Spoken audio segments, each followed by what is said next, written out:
and sentiments about the ongoing situation in Ukraine. Yesterday, 28 members spoke on this subject.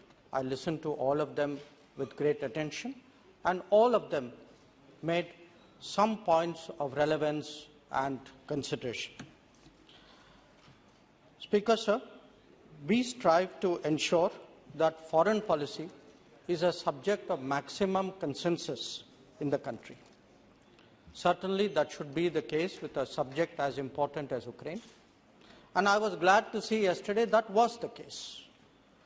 I was also very pleased that 4 ministers spoke on this matter, because these ministers went to the neighboring countries, they participated in the evacuation operations, and they brought a ground perspective, which was very important for the House to listen to.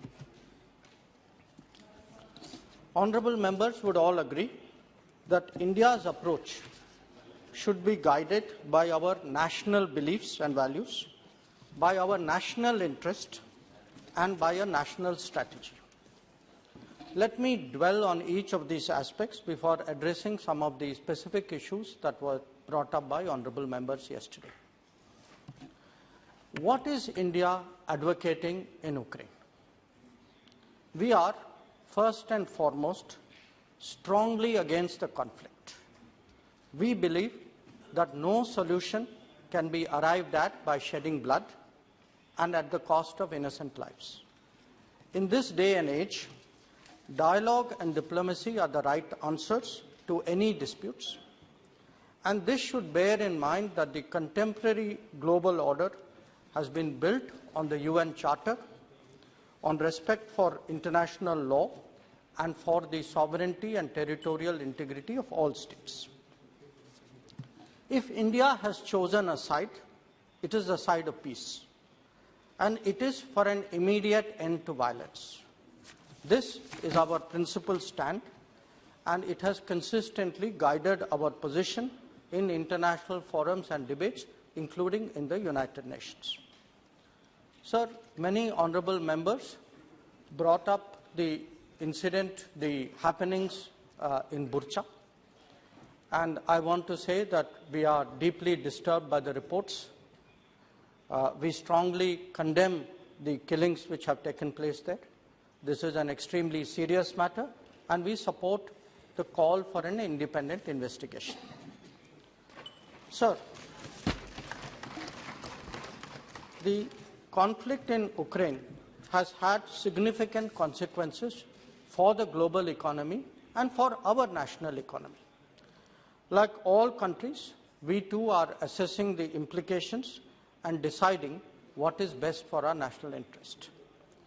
Members are aware that in a complex and globalized world, every nation takes into account the reality of interdependence. Therefore, even as they express their position in words and deeds, they also adopt policies that safeguard the well-being of their population. As a result, we have seen, even in Europe, that energy flows continue despite tension. Similarly, a conscious effort was made to insulate the fertilizer market from volatility. There are numerous other measures in different domains, including financial and payment carve-outs. Even non-essential goods that have salience for individual economies have been factored in the equation. So what should India do in these circumstances? At a time when energy costs have spiked, clearly we need to ensure that the common person in India is not subject to an additional and unavoidable burden. Similarly, fertilizer prices have a direct implication for the livelihood of the majority of our population, and indeed for food prices for all of us. Even the security of the nation is at stake as we maintain our defence posture in the manner that the current security challenges warrant. All these, Speaker, sir, are legitimate pursuits of national interest by India. They are similar to what other nations are doing from their particular perspective. Attributing a political coloring to it is uncalled for, it is unfair. I do not even wish to get into which country is doing how much. Eventually, the numbers will speak for themselves. Additionally, there was a natural concern for our citizens, especially our students, who were trapped in conflict zones. The House will recall that I had made a suo motu statement on this subject. But some comments were made yesterday about Operation Ganga. I would like to respond to that a little later.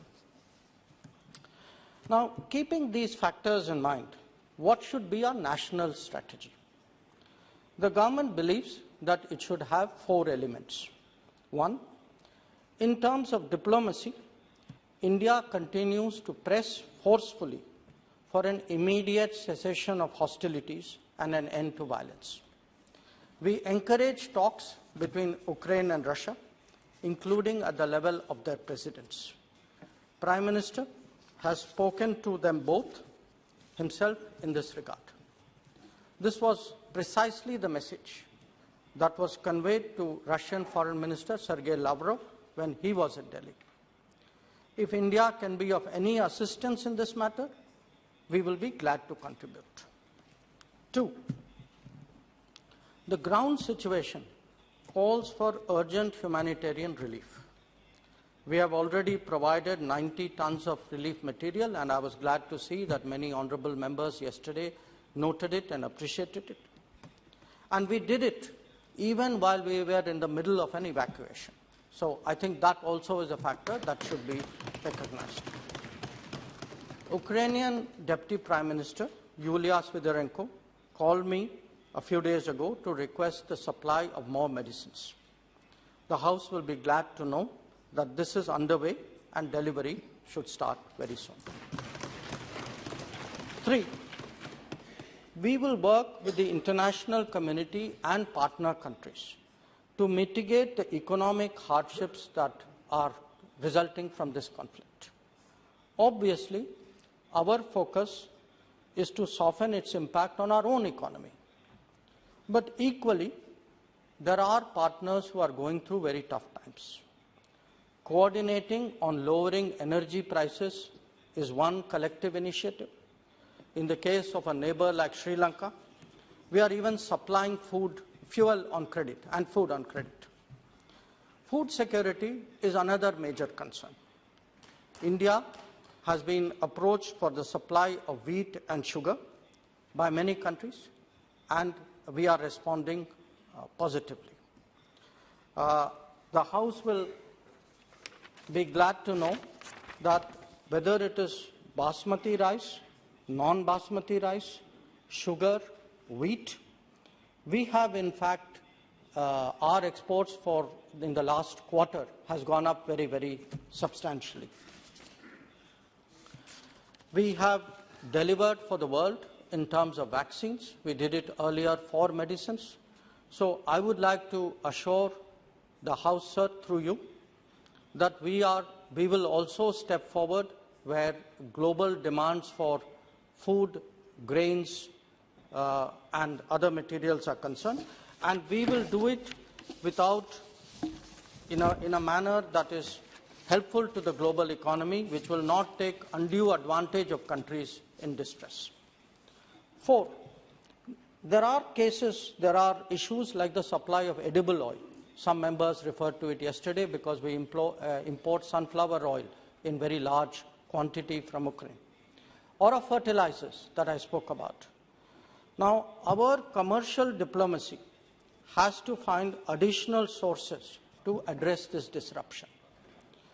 There could be more such examples in the day to come, and I would like to apprise this House, sir, through you, that whether it is the supply of lentils, whether it is the requirement of raw materials for fertilizers, we are in different ways, whether it is edible oil, from Mercosur to Kazakhstan, Tanzania and Australia, to Canada, we are really looking today at global markets to see how we can lighten the burden for the common people in India as a result of this crisis. Let me say, sir, that overall, therefore, India's approach will be to promote dialogue to end the conflict, mitigate economic distress for itself and for the world, and to work with its partners to these ends. I can also say that many other nations who have engaged us recently at the level of Prime Minister, at my level with other ministers, they share such a view. Many of them are glad to work with us. Many of them are pleased that we have taken the lead in many of these issues. I would, sir, अध्यक्ष महोदय, मैं आपके अनुमति से मैं सदन को operation Ganga के बारे में भी बताना चाहता हूँ। कल इस पे काफ़ी विस्तार से चर्चा हुई और यह ठीक है कि हमारा परिप्रेक्ष्य, हमारा अनुभव जो है वो भी सदन जाने, और इसीलिए मुझे बहुत खुशी हुई कि जो 4 मंत्री जो वहाँ गए, जिनका डायरेक्ट हैंड्स ऑन वहाँ तजुर्बा था, वो कल सदन के सामने बोल पाए। अब ऑपरेशन गंगा के बारे में, और वो हैरान थे जब मैंने कहा कि 90 प्लेन आए, तो और यह भी है कि बाकी देश जो हैं वो हमारा जो उदाहरण देख के एक किस्म से हम उनको प्रोत्साहित करते हैं। उनको लगता है कि भारत कर रहा है तो हमें भी हमारे साइड से ऐसा कुछ करना चाहिए। कल एडवाइजरी की बात हुई और बहुत लोगों ने इसमें, यह स्वाभाविक है कि लोग कहें ऐसे क्राइसिस में कि आपने जल्दी किया या नहीं किया, या आपको किसी और तरीके से करना चाहिए था, या आपके शब्द के प्रयोग में कुछ कमी रह गई। मैं हाउस को समझाना चाहता हूँ कि अगर हमारी एडवाइजरी का प्रभाव कुछ नहीं होता या लोग इसको सीरियसली नहीं लेते, तो 4000 हमारे नागरिक उस समय कॉन्फ्लिक्ट के पहले क्यों निकले? वो इसीलिए निकले क्योंकि उनको समझ में आया कि एडवाइजरी का महत्व क्या था, कि हम हर रोज एडवाइजरी इशू नहीं करते। जब कोई किसी भी राजदूतावास का एडवाइजरी है कि जो नॉन एसेंशियल लोग जो हैं वो देश को छोड़ के घर वापस चले जाएं, तो लोग उसको मानते हैं। पर हाउस का पूछना कि सब लोग क्यों नहीं गए, ये भी स्वाभाविक है, और ये इसीलिए नहीं गए क्योंकि जब आप स्टूडेंट हैं, और एक ज़माने में हम सब स्टूडेंट थे, तो हम 20 साल के हैं, तो स्टूडेंट के मन में क्या होता है? स्टूडेंट सबसे पहले तो यूनिवर्सिटी से पूछते हैं, अपने दोस्तों से पूछते हैं, जो स्टूडेंट एडवाइज़र होते हैं, कंट्रैक्टर होते हैं, उनसे पूछते हैं, टेलीविज़न में देखते हैं, न्यूज़पेपर पढ़ते हैं, और उनको लगा एक कि अगर वो उस समय यूक्रेन छोड़ के भारत चले जाए तो कहीं उनका एजुकेशन डिस्टर्ब हो जाएगा, खराब हो जाएगा और उनको नुकसान पहुंचेगा। और ये फीलिंग इसीलिए हुआ कि बहुत सारे यूनिवर्सिटीज़ ने उस समय ऑनलाइन कोर्सेस देने से भी इनकार कर दिया।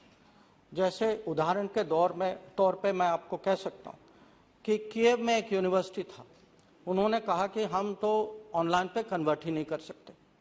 ओडिशा में एक था, उन्होंने कहा कि हम 25 फरवरी तक ही दे सकते हैं ऑनलाइन। एक खार्किव में यूनिवर्सिटी था, उन्होंने राजदूतावास उनको फ़ोन करती रही, उन्होंने किसी को भेजा भी वहाँ, वो तो मिलने के लिए तैयार नहीं थे। और 2 यूनिवर्सिटी और थे, सुमी में और विनित्सा में, जहाँ हमारे विद्यार्थी काफ़ी संख्या में थे, और वो कह रहे थे कि हम ज़्यादा से ज़्यादा कुछ हफ्तों के लिए चला सकते हैं, पर हमारी राय है कि आप रुक जाओ, ये इतना सीरियस नहीं होगा। अब कल एक मेंबर ने हमें याद भी दिलाया कि इसी समय रिपोर्ट्स भी निकली कि रूस जो है अपनी फौजों को, उसके कुछ यूनिट्स को वापस ले जा रहा है। और मैं खुद एक बार मैंने मैं उस समय मॉनिटर भी कर रहा था, पर एक बार मैंने अपने लिए एक बार और चेक किया कि यूक्रेन की सरकार उस समय क्या कह रही थी।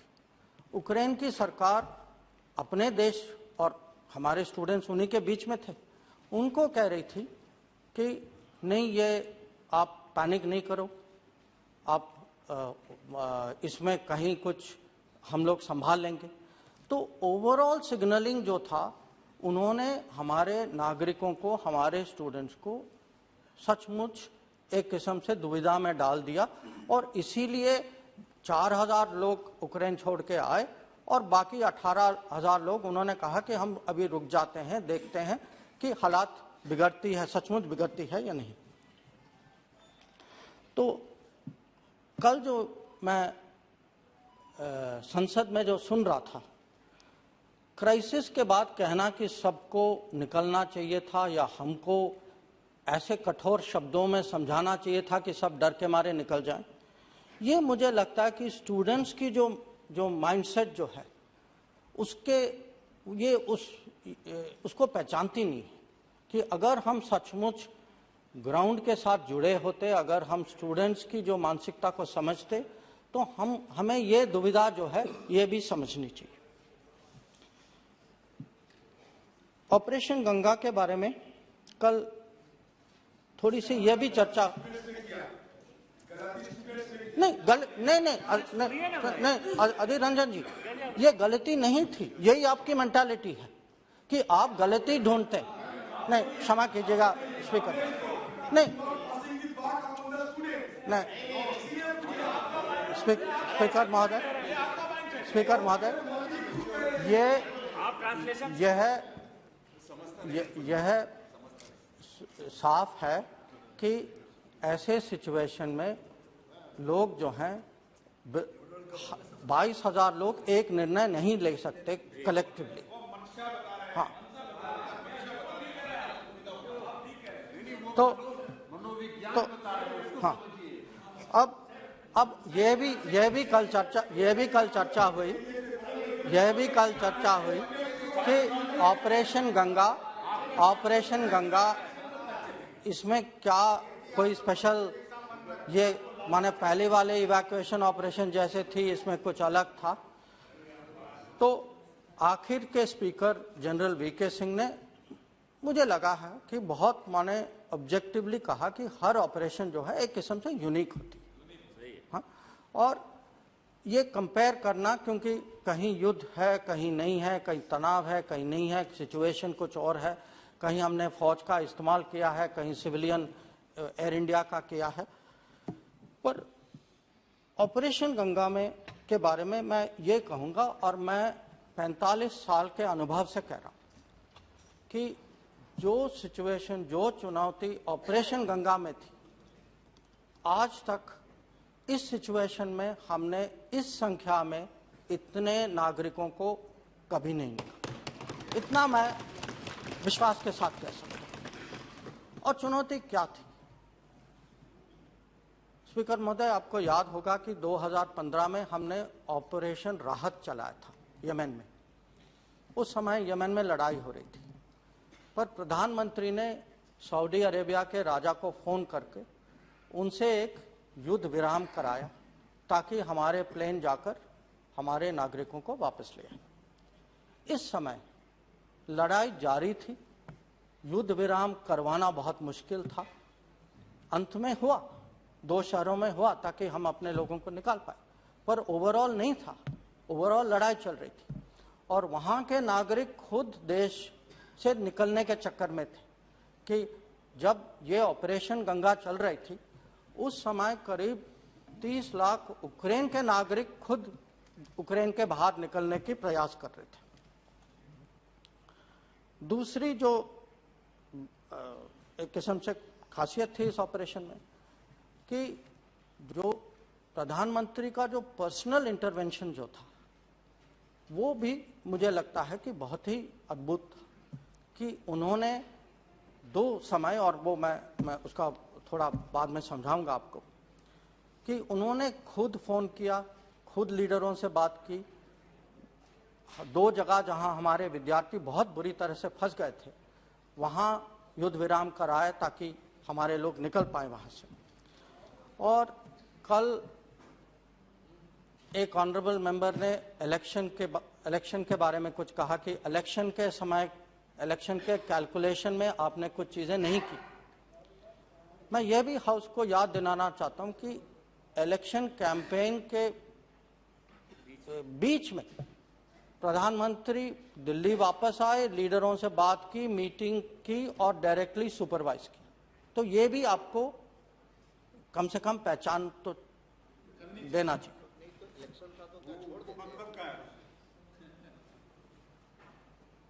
अब इसमें जो है दो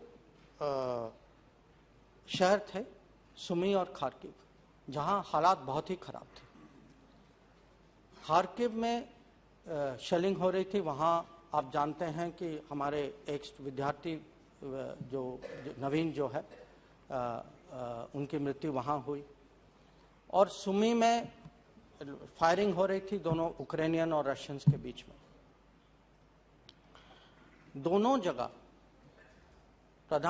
खार्किव में एक हमारे ही मेंबर ने यहाँ पूछा कल कि प्रधानमंत्री के बात करने का प्रभाव पता नहीं क्या था।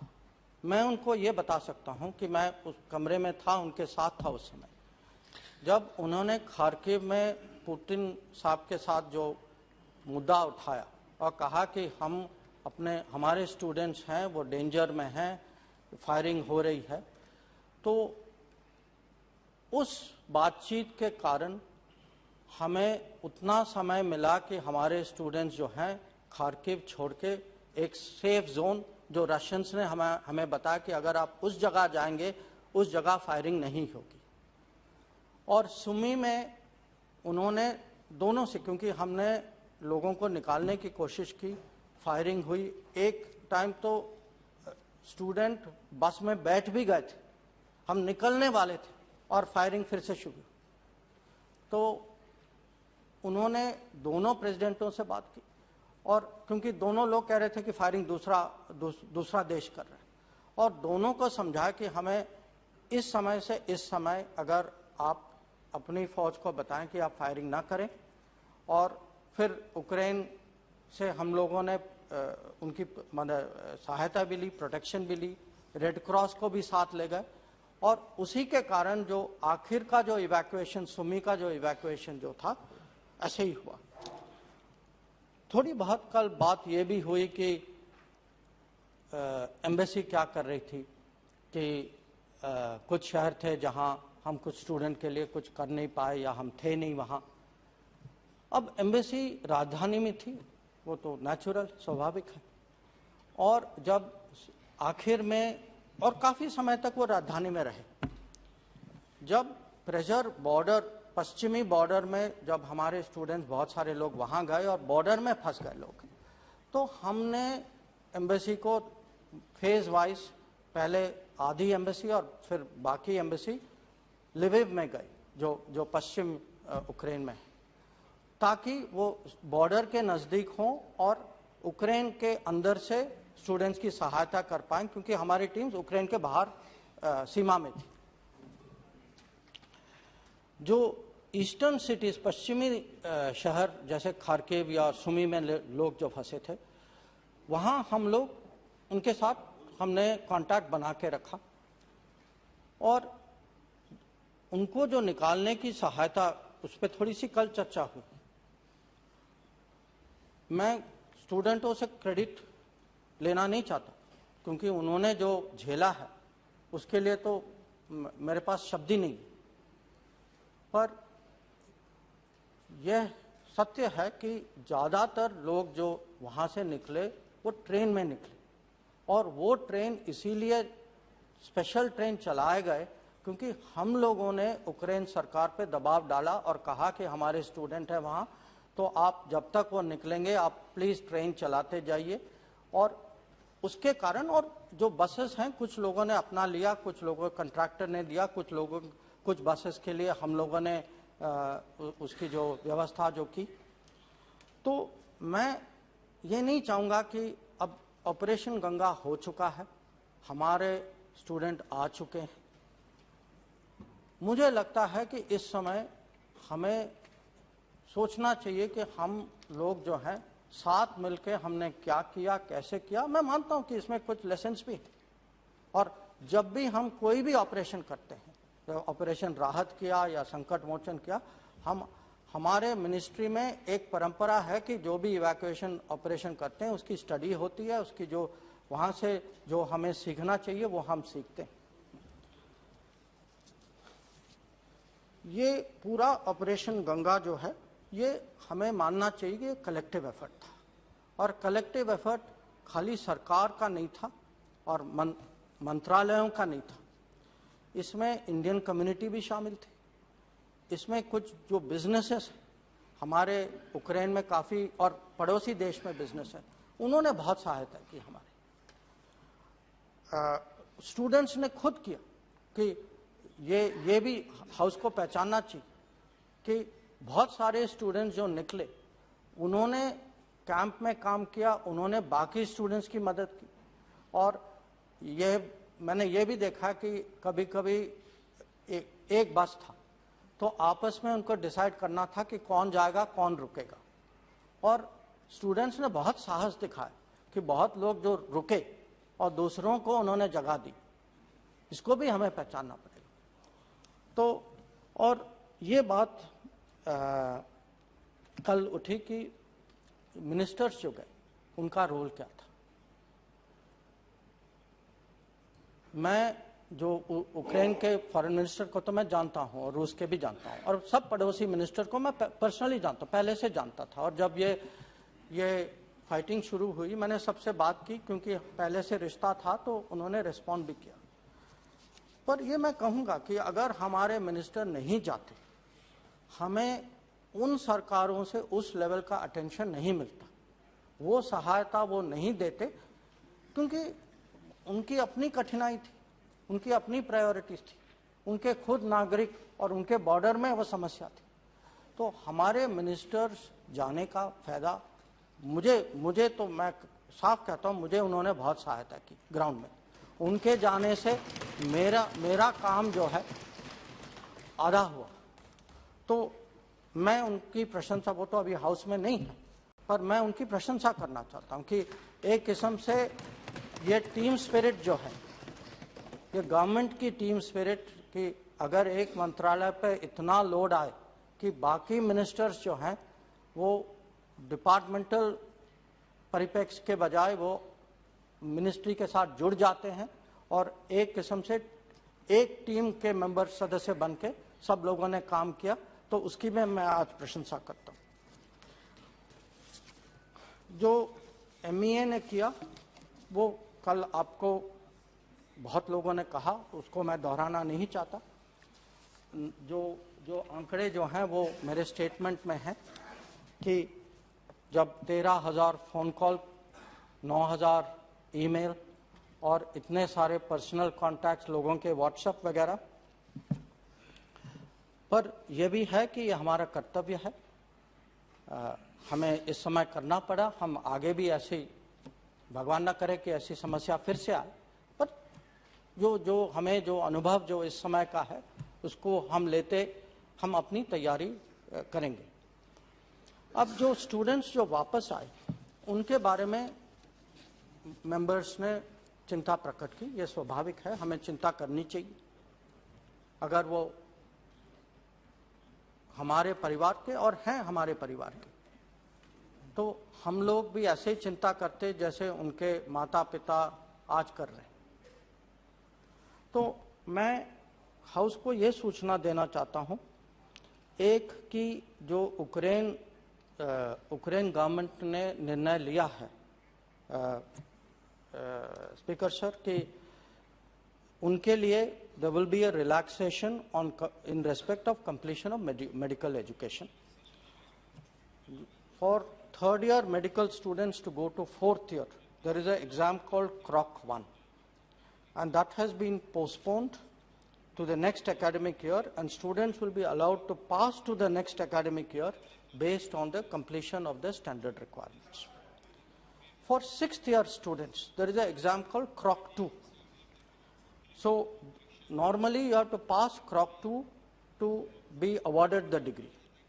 So what Ukraine government has decided, and we have pressed them in this matter, because the largest number of foreign students, foreign medical students in Ukraine are Indian. There are of other countries also. So on the basis of the results of the academic assessments, they will be awarded degrees without taking Croc. Then the issue is, where else there are many students who are in between. So where do they, what happens to them? What happens to them in India, Speaker Sir, is something which obviously the concerned ministries are also discussing. But from the foreign ministry side, I can say we are today in touch. Honorable member yesterday referred to Hungary. But apart from Hungary, with what I declared that I had a talk with Prime Minister for long 20 minutes on this issue. No. It was a 1:1 issue. He said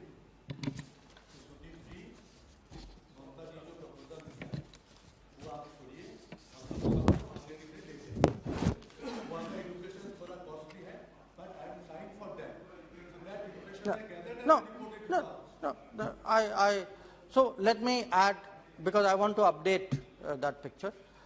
Yes, we have been, there was an offer from Hungary, and in addition to Hungary, we have been in touch with Poland, Romania, Czech Republic, Kazakhstan, because they all have similar models of education.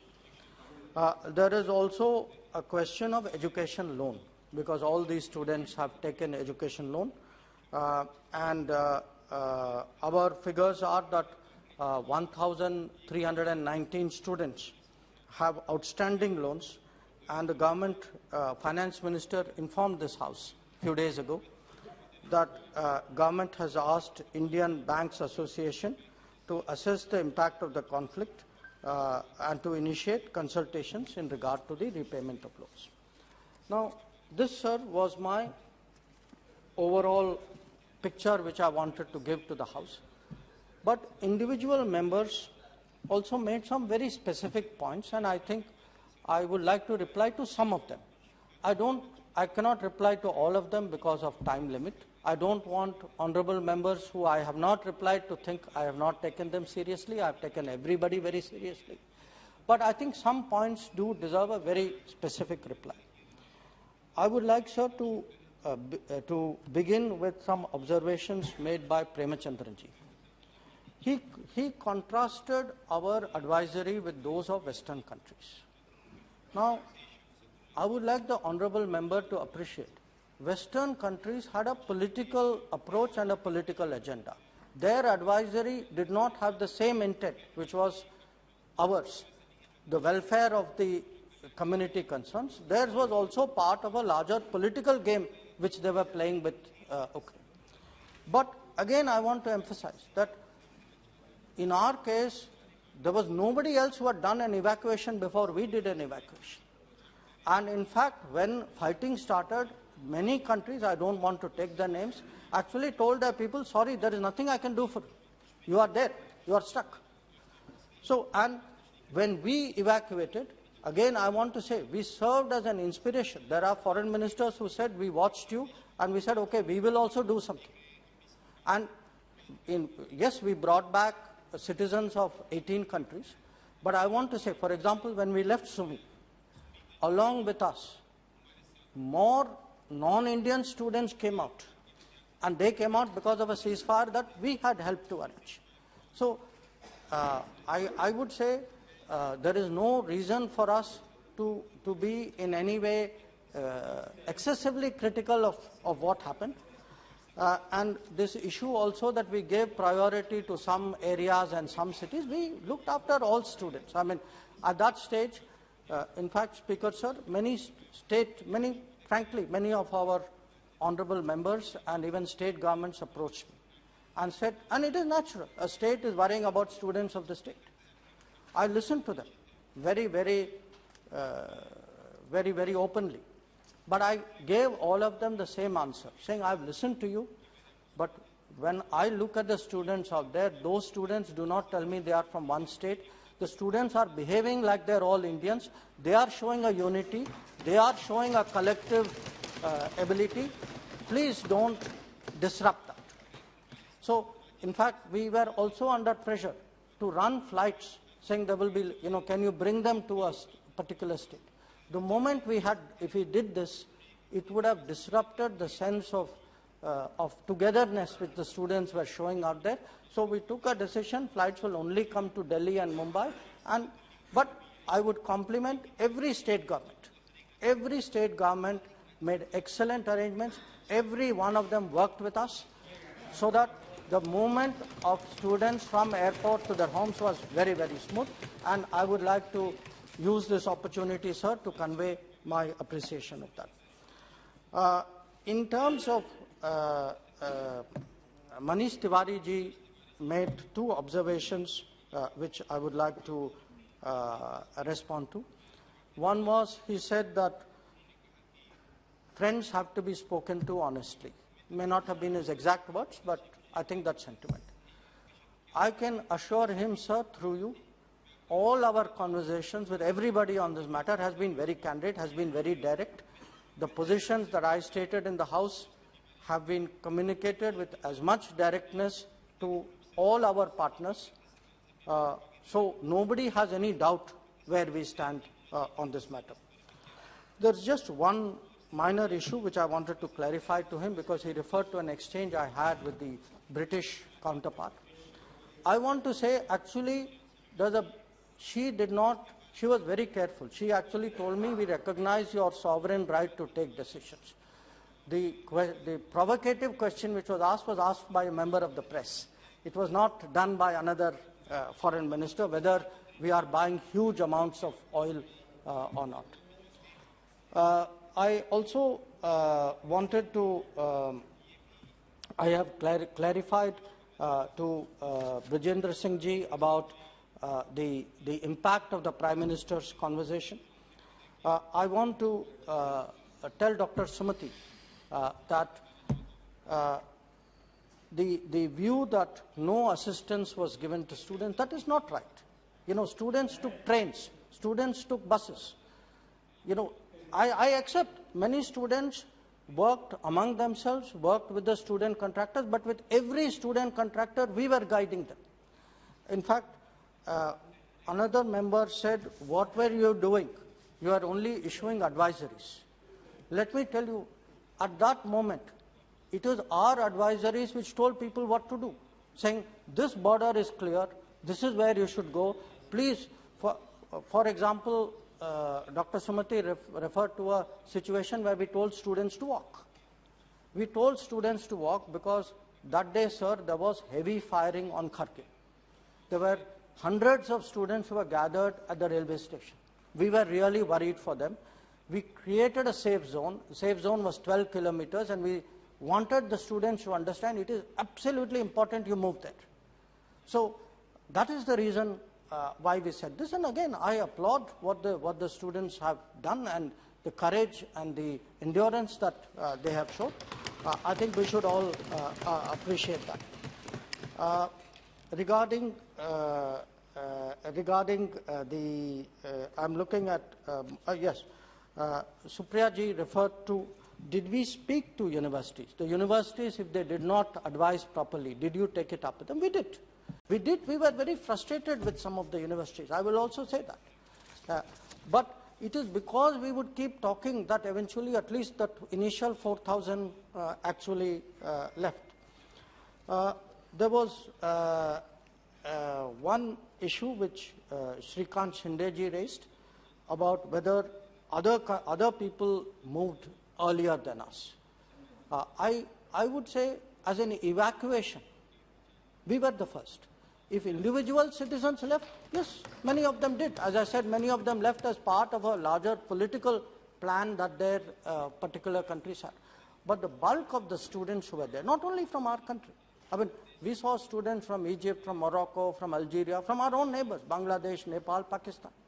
The bulk of the students, because I think as General V.K. Singh explained yesterday, the psychology of people was, no, this will pass. let us talk to our friends. Friends are saying, "मैं नहीं जा रहा तो आप क्यों जा रहे हो?" So that was really what was the situation, and I think we should really show understanding. Let me, sir, finally conclude with one common issue which all members raised, which is worry about the world order. That what is this conflict? What does this mean? There is the relationship between countries. How is this moving? I want to say this. Yes, the world order is changing. The world order has been changing for many years. That is why G7 became G20. World order changed because of COVID. Countries saw what happens when there is too much concentration of economic production in one geography, when there is not enough resilience and reliability in supply chains. World order is changing because countries today worry about trust and transparency, that they are worried where is their data, which technology should they trust. World order is changing because Afghanistan-like situation happened.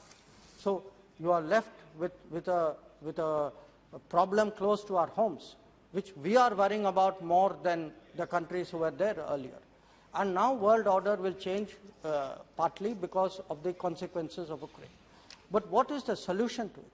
To my mind, the solution is we have to be stronger.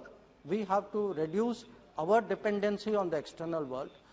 It can never be total, but the way to deal with the new world order is really Atmanirbhar Bharat.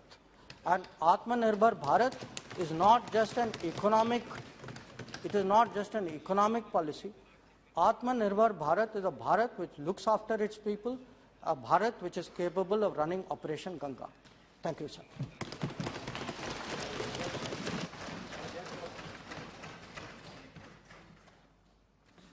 Honorable Minister, sir, I raised one issue, and it is involving Prime Minister of the country. And I was carrying a letter of a Chief Minister of a state. She placed some proposals that 350 around students from West Bengal, the state which I belong, what would be their future? So she placed some proposals that I will absorb these students in my own state. As an outcome, it was said by Honorable Prime Minister that these students will be sent back to Hungary. I am repeatedly mentioning these words. And it was a long discussion, not a 1-2 minute discussion. But what would be the fate of these students, I want to know. You are telling they will be served in the adjacent countries, Czechoslovakia, Hungary, Romania, Czechoslovakia. So these are the areas. We want more specific replies. That what would be the fate of these students? You are telling Ukraine agreed. What is the existence of the Ukraine government now? Are they under the control of the Soviet Russia, Russian Federation? Or they are standing with their own feet? That is still uncertain. It is not clear from your observation side speech. So let the House be assured, let the students' community be assured in a time-bounding program that when and how these students are going to be replaced in the different parts of the world, in the Eastern European side, or it is particularly Hungary, or the countries which you mentioned, what would be the time limit for that? Niranjan ji. Sir, कल तो हम लोग सारे 4 मंत्री जी के जो भाषण सुनी है, आज हमारे जयशंकर जी उन्हीं की बात को दोहरा रहे थे। सर, बात यह कि नई बात आपसे मैं जानना चाहते हैं कि आप जानते हैं कि रशिया के खिलाफ बहुत किस्म के रेस्ट्रिक्शन इंपोज हुए हैं। स्विफ्ट सिस्टम से रशिया को निकालने के सारे कवायद हो रहे हैं, फिर भी कुछ कुछ बैंक से कारोबार चलते हैं। इस हालत में रूबल और रूपी की ये ट्रांजैक्शन में क्या असर होगी? हम लोग क्या स्विफ्ट से बाहर आकर रूपी और रूबल को भी चिंता कर रहे हैं? और whether this government has been approached by other countries to mediate in the war between Ukraine and Russia, in order to find out any convenient way so as to solve the issue amicably. Okay. No.